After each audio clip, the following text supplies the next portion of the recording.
Welcome to our channel. Today we how to connect Supabase with Zapier to automate AI embeddings step by step clearly. Start by logging into your Supabase account. Navigate to your Supabase project dashboard. Click on the API section in the sidebar. Locate your API key and URL. Now, open a new tab and log into your Zapier account. Once you're inside Zapier, click on Make a Zap at the top right corner.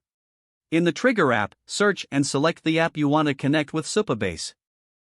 Follow the prompts to connect your Trigger app. Next, choose an appropriate event to trigger your Zap. Once you've completed the trigger setup, click Continue. Now, search for Supabase in the Action App section. Select the Supabase integration from the list. You may be prompted to connect your Supabase account.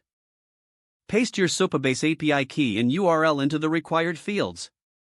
Complete the connection by clicking on Yes, Continue. Now, choose the action you want to perform in Supabase. Fill out the necessary fields with the data you want to send. Make sure to map the fields correctly to correspond with your Supabase database. Once everything is set, click Continue to proceed. You can now test your Zap to see if it works properly.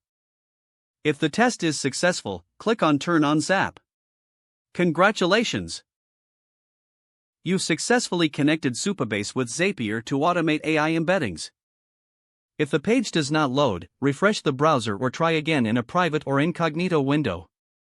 Make sure you are using the correct email address, then retype it carefully to avoid small typos. If your password is not accepted, use the reset option and create a new strong password you can remember. Check your spam folder for verification or security emails, then complete any requested confirmation steps. Enable two-factor authentication if available to improve account security and reduce unauthorized access risk. After signing in, review your profile details so your contact information and settings are accurate and current.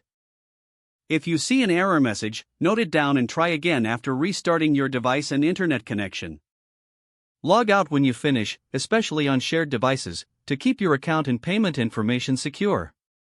Don't forget to like this video and subscribe to our channel for more step-by-step tech guides.